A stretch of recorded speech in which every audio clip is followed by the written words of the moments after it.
Seguimos. A ver, disculpa Francisco por estas anomalías técnicas.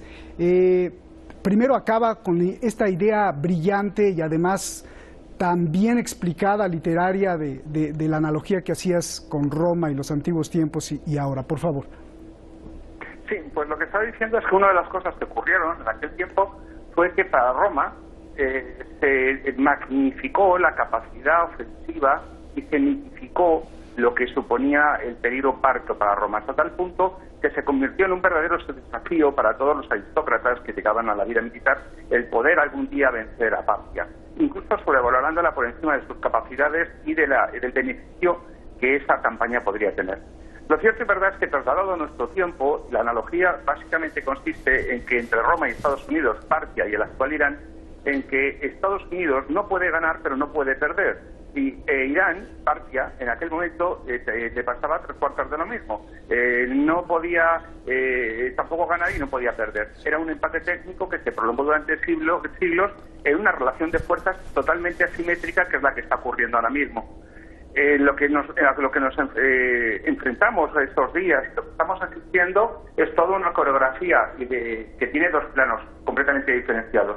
Una realidad puramente en la que quieren sacar cada uno un beneficio, y una retórica grandilocuente dirigida sobre todo a su consumo interno, en la que quieren y pretenden aparentar que todo el mundo ha ganado, todo el mundo ha sacado la cara, como si fueran dos chiquillos revoltosos que en el patio, tras mirarse a los ojos y desafiarse, se va cada uno a su casa guardando la honrilla porque no le han pegado. Básicamente ha ocurrido algo así. Estos días, estos bombardeos no han tenido ningún tipo de baja, ni uno la quería ni el otro aceptaba, y todos se van para casa vendiendo que han mantenido el tipo frente al enemigo. Lo cierto y verdad es que en aquella política parta, Augusto fue el único sensato que supo buscar una solución diplomática, hasta que ya en tiempos de Nerón pudieron iniciar una nueva campaña en la que tampoco pudieron ganar a Partia. Es decir, y la intentaron por Armenia, que era el terreno favorable a las legiones romanas más lentas, más pesadas, con gran impedimenta, con una línea de distanciamiento muy grande, es decir, el mismo fenómeno de Estados Unidos. Ahora Bucaram puede vender de cara a las elecciones de noviembre una tensión prebélica, pero cuidado, con una contestación interna muy grande, lo cual es lo que necesita para reforzar su posición. Puede acusar a los demócratas de quitar la presidencia con un impeachment justificado, y al mismo tiempo tiene la mini guerra que necesita, pero sin dañar demasiado tampoco a su economía.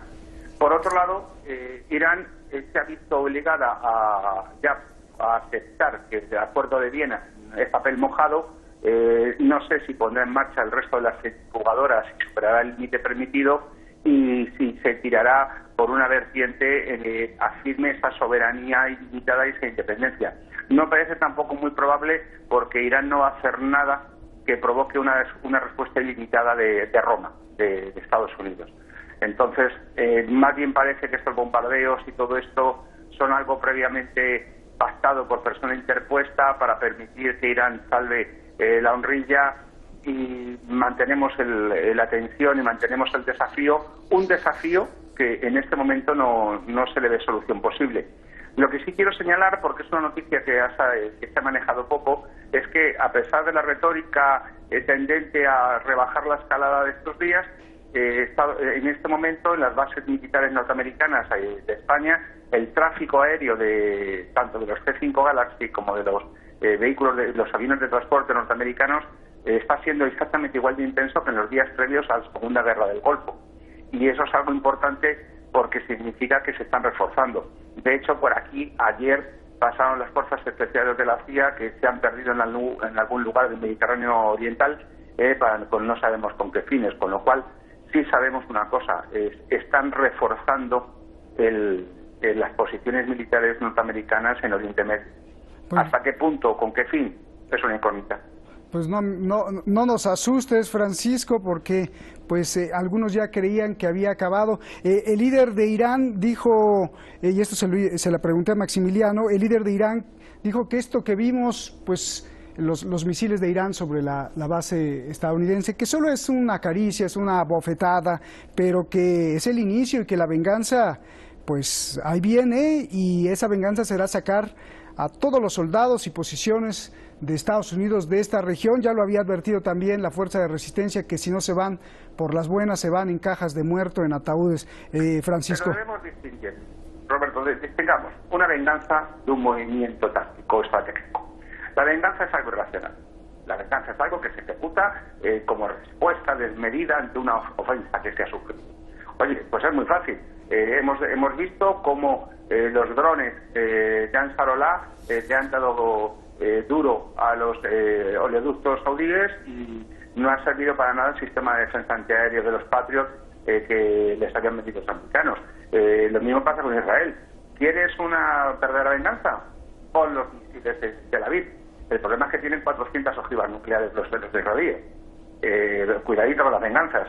Entonces, realmente tú eliges una base aérea en medio de un desierto donde no hay población civil, cuando además avisas al presidente de Irak y le dices, oye, que ataco, que voy a atacar, que voy a lanzar a los misiles, que tengan cuidado. Todo el mundo se coloca, todo el mundo se prepara, se tiran los misiles caen donde no hacen daño a nadie, yo ya te he devuelto la ofensa, he quedado bien porque he tirado mis misiles, a ti no te he hecho nada y vamos a cerrar este capítulo cuanto antes porque a ninguno nos conviene seguir con esto.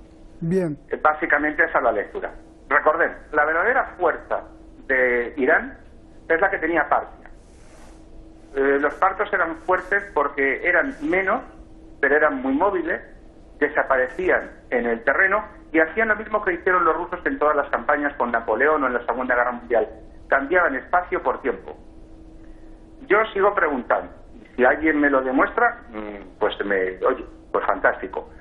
Tenemos 177 millones de habitantes. Siria, Irak, Irán y Afganistán. Tenemos una población en la que buena parte de esas personas tienen experiencia militar. Son fuerzas irregulares, donde los Estados Unidos para matar a 2 mujahidines utilizan un misil, le sale el muerto a $50.000. Es decir, las fuerzas irregulares, la guerra asimétrica, es imposible que Estados Unidos pueda ganarla. En el mejor momento consiguió formar una coalición de medio millón de hombres antes de la Segunda Guerra del Golfo y solamente fue para Irak y montó una guerra convencional. Pensemos todos los años después de guerra irregular que han sufrido y qué coste han tenido. ¿Podrían hacer eso mismo en un territorio equivalente al de todos los Estados Unidos con 177 millones de habitantes? ¿Y podrían ganar? ¿Cuántos soldados necesitarían para cubrir el terreno? ¿Cuántas bajas tendrían? ¿Qué coste supondría eso? Por lo tanto, la pregunta es, ¿pueden ganar? Bien. Maximiliano, entonces, bueno, con todo esto, ¿le salió barato o le salió caro a Donald Trump haber asesinado al general Soleimani? Por ahora le salió barato, por ahora, porque no sabemos cómo puede escalar a pesar de que hoy haya sido un día relativamente tranquilo, pero en este momento tuvo lo que quiso, es decir, más protagonismo en cuanto a demonizar a Irán, como lo hizo en su campaña anterior, como lo vuelve a hacer ahora, y con eso atacar a los demócratas que firmaron el acuerdo nuclear que tanto denosta y que tanto insta a los demás firmantes a que se retiren, y además militarmente, bueno, no ha sufrido bajas, en cambio las milicias pro-iraníes de Irak sí, porque las han bombardeado, han muerto varios, además del general Soleimani. Lo que intenta hacer Trump es limitar la influencia de Irán en Irak, la influencia que es cultural, es religiosa, es una influencia histórica, natural, de la comunidad, la gran comunidad chiita de Irak, que se siente muy emparentada con la comunidad chiita de Irán, por supuesto. Por lo tanto, eso le va a costar más porque es algo cultural que es imposible de romper, a pesar de que lo que no apunta a eso, sino a limitar más la influencia, no a que no exista más esa conexión entre ambos pueblos. Pero recordemos que en Irak Estados Unidos tiene aliados a los kurdos del norte de Irak, que tienen una zona muy autónoma de Bagdad, que tiene una gran cantidad de yacimientos de hidrocarburos que desde hace varios años están presentes o intentan construirse oleoductos que transporten el oleoducto, el gas y el petróleo hacia Europa para suplir el abastecimiento de Rusia, aunque ahora con la inauguración del Nord Stream 2, el gasoducto que inauguró Rusia y Alemania, cada vez es más difícil que Europa no dependa del gas ruso, pero sin embargo los actores kurdos iraquíes siempre han sido actores importantes desde la época de Saddam Hussein, siempre han estado enfrentados a Bagdad y además cuentan con la comunidad suní, que en el Parlamento no se ha presentado para repudiar la presencia norteamericana y el asesinato del general Soleimani ni de los milicianos proiraníes que Estados Unidos bombardeó. Así que por ahora a Trump en este momento es un juego que no se sabe cómo puede llegar a terminar, pero por ahora no le está costando caro, porque la correlación de fuerzas, bueno, es muy, como decíamos recién, es irregular. Irán cuenta con varios aliados, sin embargo Estados Unidos lo que necesita, como decía mi colega recién, es una guerra asimétrica, no una guerra cuerpo a cuerpo en la cual no podría ganar, pero una guerra asimétrica. Estados Unidos y sus aliados tienen, no sé si una victoria garantizada, pero sí un dominio importante de grandes zonas y de grandes partes de la región. Por lo tanto, por ahora viene siendo algo que no le salió caro, sino que por ahora es ganancia, sobre todo interna, pero también ganancia para intentar hacer retirar a la influencia, que merme la influencia iraní en Irak, algo que por ahora no va a ser posible y no creo que en el largo plazo tampoco, pero a nivel interno le sirvió mucho. Bien, igual, aunque ya nos dijiste mucho y nos dibujaste una gran fotografía, Francisco, pues no hay que olvidar que son maquiavélicos allá en Washington. Te vuelvo a preguntar, lo que a Maximiliano le salió barato o caro a Trump haber asesinado al general Soleimani, 1, y 2, ¿por qué se echó para atrás Donald Trump? ¿Mentiroso o cobarde? Cojamos un folio y hagamos una raya en el centro. Pongamos a la izquierda qué beneficios ha obtenido Estados Unidos y a la derecha qué inconvenientes. En la columna de los beneficios tenemos una forma de defenderse ante el impeachment, un refuerzo de la posición de Trump frente a las elecciones de noviembre de 2020, tenemos un refuerzo de la posición del Likud en Israel y de la posición de Netanyahu, el corrupto, frente a las elecciones, y tenemos poquito más, porque verdaderamente quitando el único activo militar estratégico ha sido la propia muerte del general, que evidentemente es importante, pero que no es imprescindible. Por el contrario, veamos que tenemos en la página de los inconvenientes, en la columna de los inconvenientes, tenemos que Irán ha abandonado toda restricción de los acuerdos de Viena, se ha presentado ante el resto de los países musulmanes como una verdadera víctima con la cual hay que solidarizarse, de manera que pierde y debilita la posición saudí. Ha evidentemente conseguido la retirada y que el Parlamento iraquí, en donde se deposita la soberanía iraquí, exija la retirada de la coalición internacional. Parte de las fuerzas de la coalición internacional destacadas en Irak se han retirado. En el caso, por ejemplo, de algunos de los instructores españoles del ejército iraquí han sido retirados, no sé si a Kuwait o Dubái, sin embargo, creo que la comunidad italiana también, es decir, hay una debilidad en la posición de la propia coalición. Todo esto no son cuestiones de orden retórico interno, sino que son cuestiones efectivas, reales, sobre el propio terreno y sobre el propio y eventual campo de batalla. Por lo tanto, yo no veo ningún beneficio real de esta situación. Trump lo único que ha conseguido ha sido sus propios objetivos particulares y los propios objetivos particulares del Likud, de Netanyahu. Pero no hay una ganancia estratégica notoria. Hemos visto cómo cada una de las veces que ha querido golpear últimamente a Irán, como nos pasó con el tema del asalto y del secuestro de los petroleros, han perdido la base diplomática. Está quebrando la OTAN. Cada vez hay más división en su propio bando. Realmente, si tenemos que hacer un balance de lo que ha ocurrido, yo creo que Irán se ha quedado como estaba, lamentando la pérdida del general Soleimani, pero Estados Unidos ha perdido mucho a cambio de que lo gane Trump. Es decir, uno, no le ha salido gratis, creo que ha tenido un coste, creo que ha salido perdiendo, y creo que la muerte del general y de tanto de los iraníes como de los iraquíes de este asesinato en Bagdad ha sido un boomerang que se ha vuelto contra los propios Estados Unidos, si bien sus medios de comunicación de esa guerra de sexta generación dirigidos a la manipulación de la mente de las personas, quiere presentarlo como un acto decisivo, de represalia, porque ha servido para desactivar no se sabe bien qué terribles planes maléficos. Pero la realidad es que han debilitado la posición de Estados Unidos muchísimo. Bien. ¿No me dijiste por qué se echó para atrás? ¿Por mentiroso o por cobarde? Sí. ¿Por alguna llamada? Pues no quiero ser tan... ¿Alguna llamada de Netanyahu? Sí, venga. Pues yo creo que, entre otras cosas, porque ha habido un error de cálculo. Toda esta situación que se planteaba, yo no creo que haya funcionado como ellos tenían previstos hasta cierto punto. ¿En qué punto no?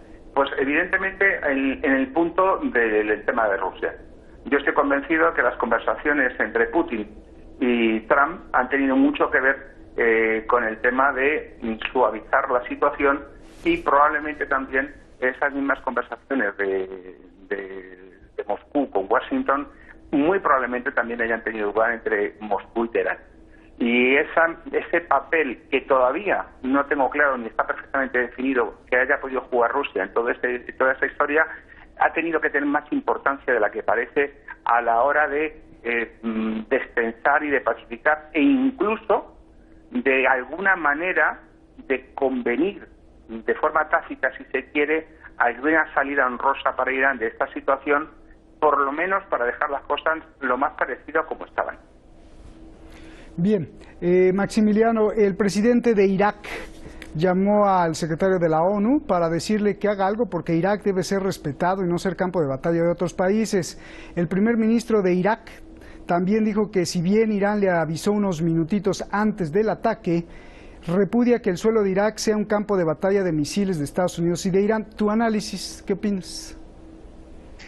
Bueno, sí, desde la invasión de Estados Unidos y la coalición occidental a Irak de 2003, hasta que no se formó un gobierno de unidad, y luego del gobierno de unidad formado, Irak ha sido un estado débil, ha sido debilitado por la guerra y también por las sanciones en los 90. Irak no llegó a ser lo que fue en la década del 70, por ejemplo, con una economía floreciente, un ejército poderoso. En este momento Irak es un país muy dependiente, tanto por un lado de Estados Unidos, por otro lado de Irán, también de otros inversores y de otros actores, pero principalmente esos dos países. Y la convivencia pacífica, entre comillas, ¿no? La convivencia de hecho que se estaba dando luego desde 2006-2007, cuando se pactó que las guerrillas chiitas no atacaran a los objetivos norteamericanos, sino a Al-Qaeda. En ese momento no existía todavía el Estado Islámico. Irak vivió una relativa paz con una retirada de una enorme cantidad de soldados norteamericanos, aunque fueron reemplazados por soldados privados, como dije al comienzo.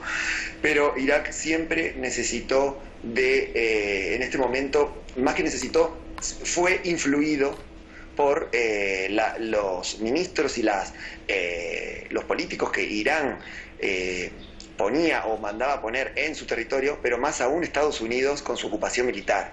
Digamos, el gabinete estaba dividido en pro-iraníes y pro-norteamericanos. Hoy el Parlamento también está dividido y por eso está paralizado. Está paralizado porque los diputados chiitas pro-iraníes fueron los que votaron la expulsión de las tropas norteamericanas del suelo iraquí. Y el presidente depende también de lo que haga el Parlamento en cuanto a sus tres bloques, ¿no? El bloque sunita, el bloque chiita y también el bloque kurdo, del que hablaba anteriormente. Por lo tanto, Irak no es un país soberano. Tiene un escaso margen de maniobra y lo único que puede hacer es quejarse ante la ONU, llamar a los organismos internacionales para que no se convierta en un campo de batalla. Aunque el presidente iraquí es evidente que se dio cuenta que los ataques comenzaron del lado de Estados Unidos, es decir, atacando a las mismas milicias que gran parte pertenecen al ejército iraquí, haciendo el magnicidio contra el general Soleimani, un aliado del gobierno y del parlamento, de los diputados chiitas que permitían que estuviese ahí en Irak accionando militarmente. Y bueno, ya había empezado hace un año y medio Donald Trump a agredir a Irán de manera económica. Ahora comenzó con la agresión militar, pero sobre el suelo iraquí. Es por eso que Irak necesita apelar a los organismos internacionales para que su propio territorio no se convierta en un caos ni en un escenario bélico. Bien, Francisco, ¿qué opinas de esto? De que el presidente y el primer ministro, pues sí, se quejaron, el presidente y el primer ministro de Irak, pues se quejaron de que su país, pues no es respetado, porque ahí es un campo de batalla entre otros dos países y los misiles caen. ¿Qué opinas, Francisco? Pues me permites una vez más que vuelva al paralelismo histórico con Roma y con Partia, porque en este momento Irak desempeña exactamente el mismo papel que estaba cumpliendo Armenia. Cuando en tiempos de Nerón llega Nerón al trono, al imperio, al ser emperador con 18 años, en ese momento Partia coloca, es decir, el nuevo rey en Armenia y en una posición muy débil. Es decir, es lo mismo que está ocurriendo con Soleimani, en la creación de esas milicias iraquíes de combate en el Estado Islámico, de carácter chiita, es decir, es un país débil en el que Irán aumenta su influencia. Y automáticamente Roma no lo tolera y que comienza una nueva campaña. Es decir, exactamente lo mismo que hace Estados Unidos con el tema de Irak, que no lo tolera e inicia una nueva acción de guerra. Al final, la posición iraquí es ser objeto de la historia de la acción de otros, no es sujeto de su propio destino. Desde que desapareció en aquella hecatombe de la Segunda Guerra del Golfo el poder iraquí de Saddam, que se había construido gracias al apoyo occidental, pues se ha desvanecido. Irak es el campo de batalla, le gusta, pero le guste o no le guste. Y eso va a seguir ocurriendo.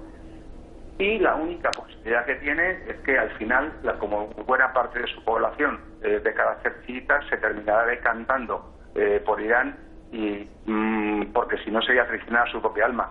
Y Estados Unidos no tendrá más remedio que o acepta un nuevo Vietnam o se va. Francisco, ¿qué es lo que sigue? La guerra ya se acabó.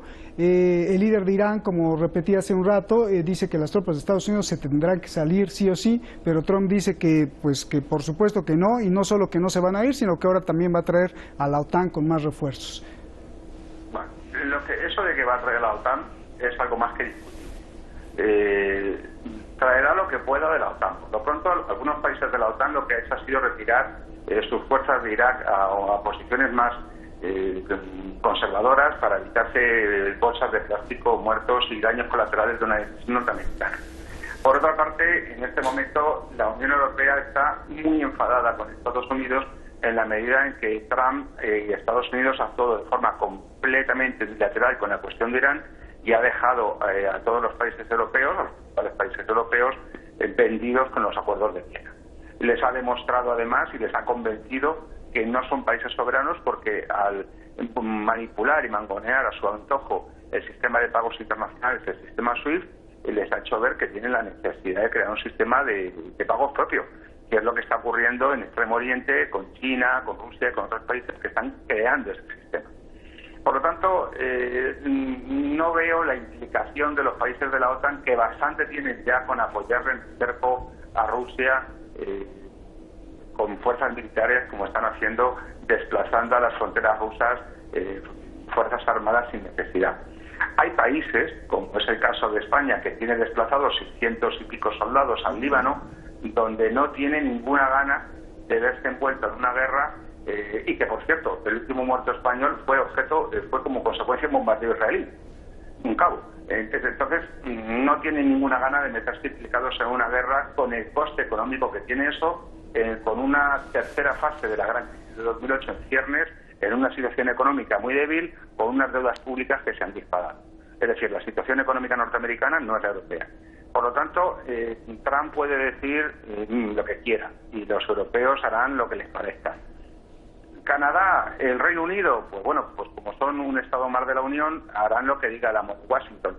El resto de los países, no me veo yo a los alemanes colocándose en Irak, ni a los italianos, ni a los polacos a lo mejor, pero a los franceses tampoco, a los españoles, a los portugueses, es muy improbable. Lo más probable que ocurra, pues es que a ver cómo lo hacemos para que esta situación se vaya reconduciendo y volvamos al inicio de las cosas tal y como estaban antes de empezar. Y a ver lo más parecido posible, claro, y cómo lo reconducimos. Porque evidentemente a la situación previa a la muerte, al asesinato del general, no se va a volver. Es decir, Irán no va a volver a asumir restricciones del Acuerdo de Viena. Pero evidentemente algo tienen que hacer porque nadie quiere esta guerra. Bien.